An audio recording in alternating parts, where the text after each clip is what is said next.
It was 6:47 p.m. on February 14th when the first anomaly appeared. A single line of code, dormant for 83 days, activated inside the operational technology network of the Eastern Interconnection. No alarms triggered, no warnings displayed. The malicious payload had been waiting, embedded in a routine software update pushed to grid operators across 14 states in late November. 73 million people were going about their evening routines. Families gathering for Valentine's Day dinners. Hospitals maintaining life support systems. Data centers processing billions of transactions. Airports coordinating 4,200 evening flights. None of them knew they were 90 minutes from total darkness. The Eastern Interconnection is not a single entity. It's a web of 500-plus generating stations, 300,000 miles of transmission lines, and thousands of substations stretching from Manitoba to Florida. On February 14th, demand was peaking. Winter cold had pushed consumption to 520 gigawatts, approaching maximum capacity. Every component was running hot. The malicious code didn't attack randomly.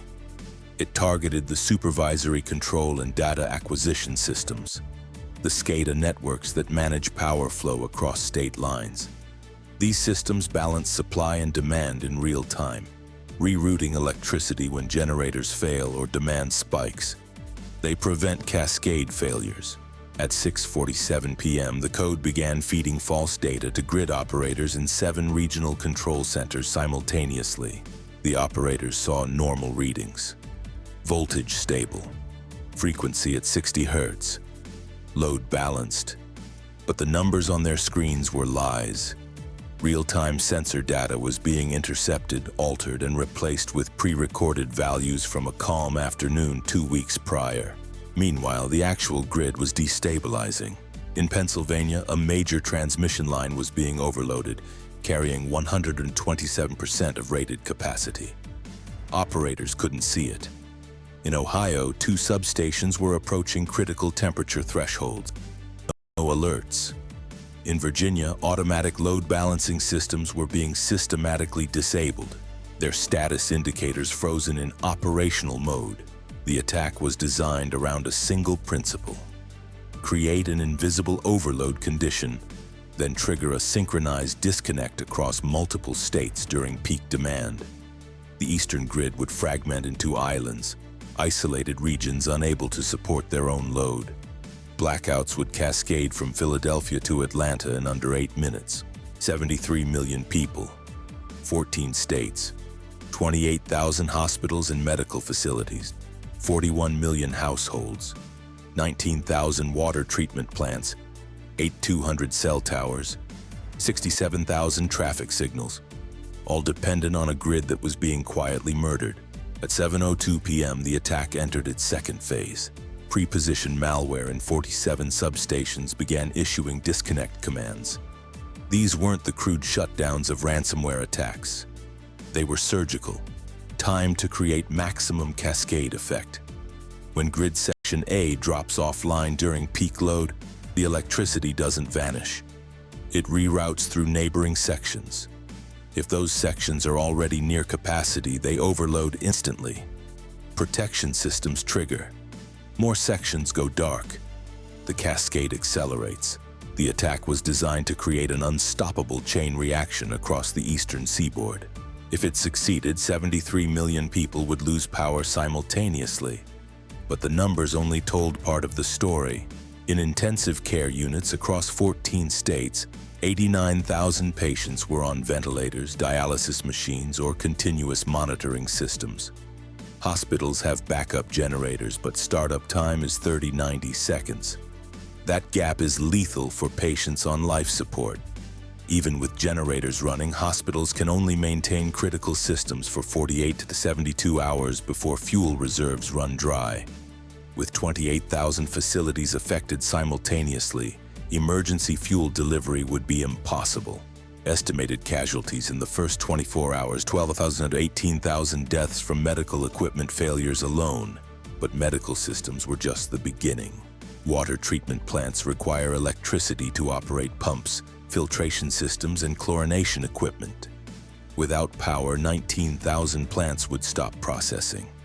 Urban areas maintain 12 to 48 hours of treated water in elevated storage tanks. After that, taps run dry. In February, with frozen ground preventing emergency wells, 73 million people would face water shortages within 2 days. The secondary health crisis, dehydration, sanitation failures, disease outbreak, would dwarf the initial casualties. Telecommunications infrastructure would collapse within hours. Cell towers have 4 to 8 hours of battery backup. After that, 8,200 towers go silent. Internet service providers dependent on powered equipment at thousands of junction points would lose connectivity across the affected region. Emergency 911 services would be overwhelmed and then unreachable. 73 million people would be isolated, uninformed, and increasingly desperate. Transportation networks would cease immediately. Traffic signals at 67,000 intersections would go dark during evening rush hour. Subway systems in New York, Philadelphia, Washington, D.C., and Atlanta would stop mid-tunnel, trapping hundreds of thousands of commuters underground in February. Cold. Airports would lose ground control radar, runway lighting, and jet fuel pumping systems, stranding 4,200 scheduled flights and 890,000 passengers. But the most dangerous transportation failure would be invisible: freight rail systems. The Eastern Rail network moves 1.2 million tons of cargo daily, including hazardous materials, petroleum products, and industrial chemicals. Without power, automated rail switching systems fail. Trains can't be routed. In a full grid collapse scenario, approximately 8,000 freight cars carrying flammable or toxic materials would be stalled on tracks across 14 states, creating thousands of potential disaster sites. Financial systems would enter crisis mode within minutes. The grid failure would hit during evening hours, after markets close but while global trading continues. Data centers in Virginia, New Jersey, and North Carolina, hosting servers for major banks, payment processors, and trading platforms, would go offline. Even with backup power, the loss of grid connectivity would isolate these systems from the global financial network. Estimated impact: 840 billion in frozen transactions within the first hour. ATMs across 14 states would stop dispensing cash. Credit card payment systems would fail. Gasoline pumps, requiring electronic payment authorization, would become unusable. 73 million people would lose access to money simultaneously. The cascading psychological effects would be immediate and severe. In 2003, a smaller grid failure, affecting 50 million people for 48 hours, resulted in 11 documented deaths and 6 billion in economic damage. But that blackout happened in August, and grid restoration began within hours.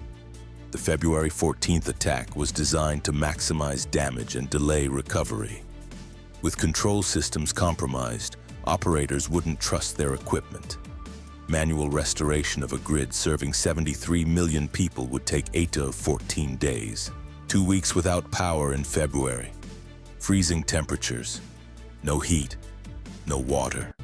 No communications, no food supply chains, no medical care, no money, no escape. The human toll would be catastrophic. Conservative estimates: 80,000 to 120,000 deaths from exposure, medical emergencies, accidents, and violence. Infrastructure damage in the hundreds of billions. Psychological trauma across an entire generation. It would be the deadliest infrastructure attack in modern history. At 7:11 p.m., none of this had happened yet. The attack was 77 minutes from execution, and NSA cyber defense analysts had just detected something wrong. The detection didn't come from the power grid itself. It came from network traffic analysis, a system monitoring data flows between critical infrastructure systems. An analyst at NSA's Threat Operations Center noticed a pattern. 7 regional grid control centers were receiving identical data packets at synchronized intervals. The content appeared normal, but the timing was impossible. Grid data varies constantly. 7 centers should never show identical patterns. It was a statistical impossibility, which meant it was an attack. Within 90 seconds, the analyst escalated to senior watch officers. Within 4 minutes, NSA had pulled data samples from the grid control networks. Within 7 minutes, they'd identified the false data injection and traced it to compromised SCADA systems. But discovering an attack is different from stopping it. The malware was embedded in operational technology, systems running critical infrastructure in real time. You can't just turn it off. The grid was already destabilized, overloaded, and minutes from cascade failure.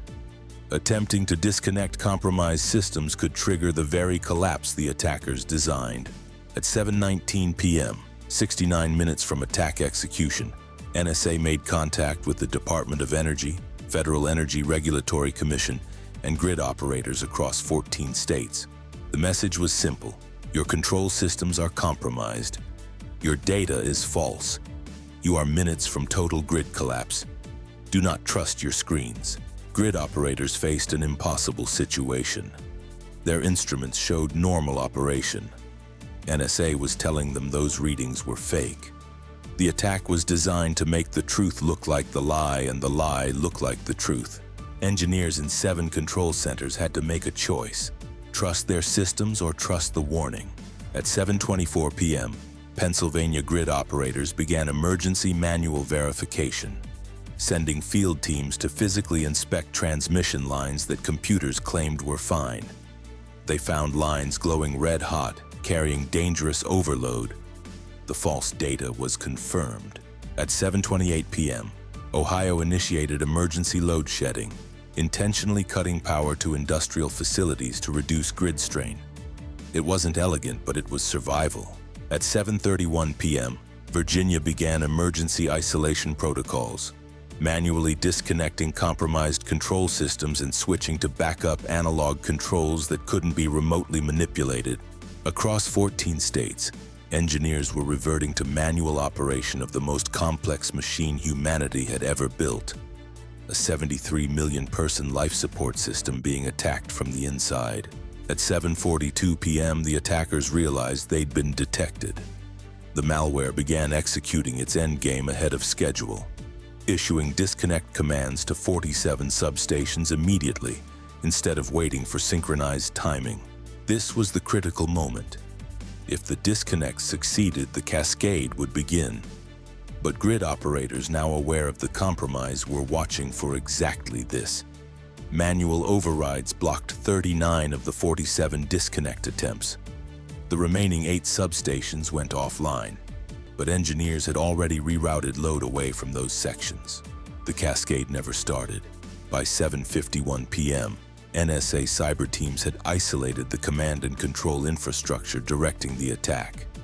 By 8:03 p.m., they'd identified and contained the malicious code in grid control systems. By 8:20 p.m., the immediate threat was neutralized. 73 million people continued their evenings. Hospitals kept running. Water kept flowing. Lights stayed on. Families finished their Valentine's Day dinners. Most would never know they'd been 77 minutes from catastrophe. But the story doesn't end with threat neutralized. Forensic analysis revealed the sophistication of the attack. The malware had been in place for 83 days, collecting data on grid operations, learning normal patterns, identifying optimal attack timing. The false data injection was near perfect. It fooled automated monitoring systems and would have fooled human operators until collapse was irreversible. The command infrastructure suggested state-level resources. The target selection, February peak winter demand, Valentine's Day evening for maximum hospital occupancy, showed detailed planning and strategic thinking. This wasn't a criminal ransomware gang.